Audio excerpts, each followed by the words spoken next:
Assalamualaikum warahmatullahi wabarakatuh. Perkenalkan, nama saya Dinara Aurelia. Saya akan mempresentasikan mengenai sejarah manusia pertama dalam Islam dan ilmu pengetahuan. Dalam ajaran Islam, manusia pertama yang diciptakan oleh Allah Subhanahu wa Ta'ala adalah Nabi Adam. Allah menciptakan Nabi Adam dari tanah liat, lalu meniupkan ruh ke dalamnya. Penciptaan Adam merupakan peristiwa besar dan sejarah manusia yang menunjukkan kehendak dan kekuasaan Allah sebagai Sang Khalik atau Sang Pencipta.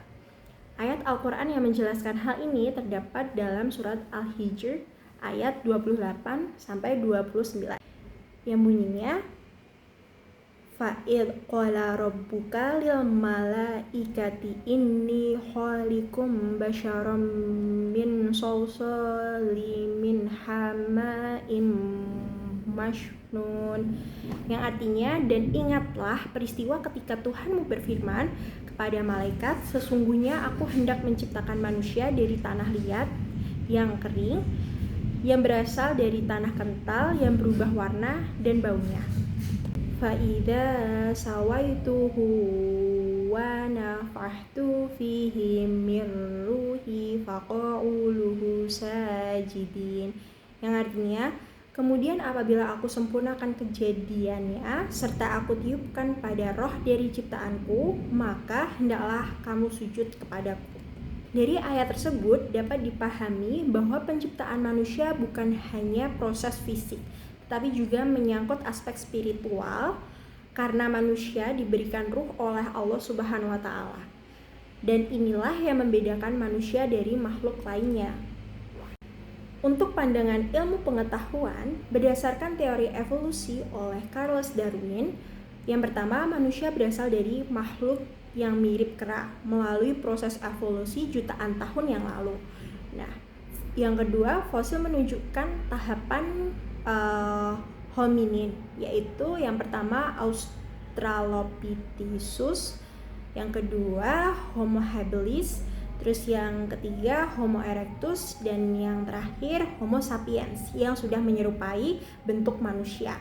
Nah, bukti ilmiah ini sudah bisa dibuktikan dari fosil dan DNA atau anatomi dan arkeologi. Nah, Homo sapiens muncul pertama kali di Afrika sekitar 300.000 tahun yang lalu. Nah, bukti ilmiahnya yang pertama fosil. Fosil ditunjukkan adanya tulang dan artefak dari manusia purba yang ditemukan di Afrika, di Asia, dan di benua Eropa. Nah, untuk genetika, melalui DNA, manusia 98-99% mirip dengan simpanse yang menunjukkan hubungan evolusioner. Dan yang ketiga, anatomi dan embriologi, kemiripan struktur tubuh dan perkembangan janin manusia dengan mamalia yang lain. Yang keempat, ada bukti arkeologi yang perkembangan alat, seni, dan budaya manusia zaman purba. Dari sini, Islam dan ilmu pengetahuan adalah dua lensa yang berbeda dalam memandang asal-usul manusia.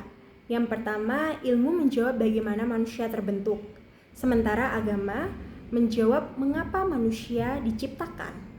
Nah, ilmu pengetahuan menunjukkan proses, fakta, dan bukti yang membentuk tubuh manusia, sedangkan Islam memberikan makna, tujuan, dan arah jiwa manusia. Manusia bukan sekedar hasil reinkarnasi dari kimia dan proses biologis, tetapi makhluk yang membawa amanah besar untuk menjaga bumi dan beribadah kepada Sang Pencipta atau Allah Subhanahu wa Ta'ala. Nah, perbedaan juga bukan untuk dipertentangkan, melainkan untuk dipahami dan disatukan. Karena ketika sains dan iman berjalan secara beriringan, kita bukan hanya tahu dari mana kita datang, tetapi kita juga tahu kemana kita menuju, seperti itu. Ilmu tanpa iman bisa buta, dan iman tanpa ilmu itu bisa lumpuh. Tapi ketika keduanya bersatu, manusia menemukan jati dirinya sebagai makhluk mulia yang berpikir dan bersujud kepada Allah Subhanahu wa Ta'ala. So as a normal person, that we have to always pray to God and always grateful what God gives to us, and we have to remember to God where we want to go. So thank you for my presentation for today. Wassalamualaikum warahmatullahi wabarakatuh.